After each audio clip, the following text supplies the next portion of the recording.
on the internet that listed a database of over 8,000 different proteins that are found before a heart attack. Now I decided to go and make it my new mission to go through all these proteins and see which one could serve as an optimal biomarker for a non-invasive detection of these asymptomatic heart attacks. With two conditions in mind. One, it should be a process that incorporates self-diagnosis, and two, it must include early detection. And so I'm just plugging out and chugging out through this gargantuous task. And finally, after innumerable tries, I find my protein. Can we have the next slide, please? And the name of the protein that I located is called FABP3. And it's a protein that's found at levels close to 4 nanograms per ml in normal human beings. But on the onset of a cardiac ischemia, the levels of the protein keeps increasing abysmally.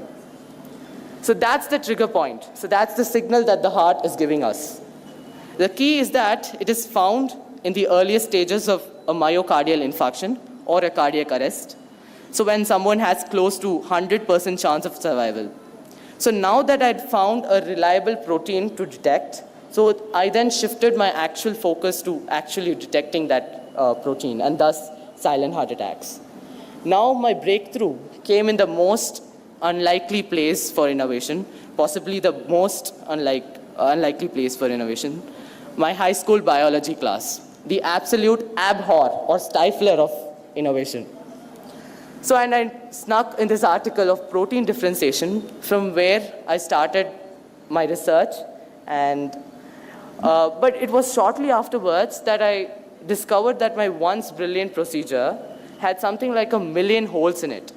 And over the course of 23 months, almost 23 months, I painstakingly filled each and every one of those holes. And the result, one small patch type sensor that costs rupees 900 and works 24/7. Can we have the next slide, please? So this is the patch. This is the patch type sensor. So, and this makes it about 200 times faster, over 5 times less expensive, and 100 times more sensitive than the current standard of detection. So how does it work? So once the sensor band is worn around your wrist, a very small magnitude of positive charge is induced to detect and accumulate these proteins, these negatively charged FABP3 molecules. And it sounds very simple, isn't it? But it's probably not. The most crucial part is post-accumulation of these proteins. So where I developed a unique spectroscopical method to non-invasively detect these proteins without taking a blood test. So it's completely non-invasive. You need not take a blood test, and you'll find out whether you're going to get a heart attack or not. So that's the best part, and that's where the secret formula lies as well. So the device will hence indicate to the patient that his FABP3 levels are taking a steady rise, and he has to seek immediate medical attention. One of the best parts of the sensor, though, is that it has close to 100% accuracy and can detect the coming of silent heart attacks in the earliest stages, 6 hours prior to the event. So when someone has close to 100% chance of survival. The sensor could potentially lift the silent heart attack survival rates from a dismal 5.5% to close to 100%. And so hopefully one day, with the help of these devices, we can always have those loved ones with us.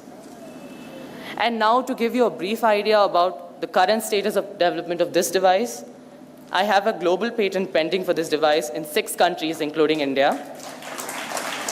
After signing a MOU with AIIMS New Delhi and the Ministry of Health and Family Welfare, Government of India, for the commercial production of the device earlier this year.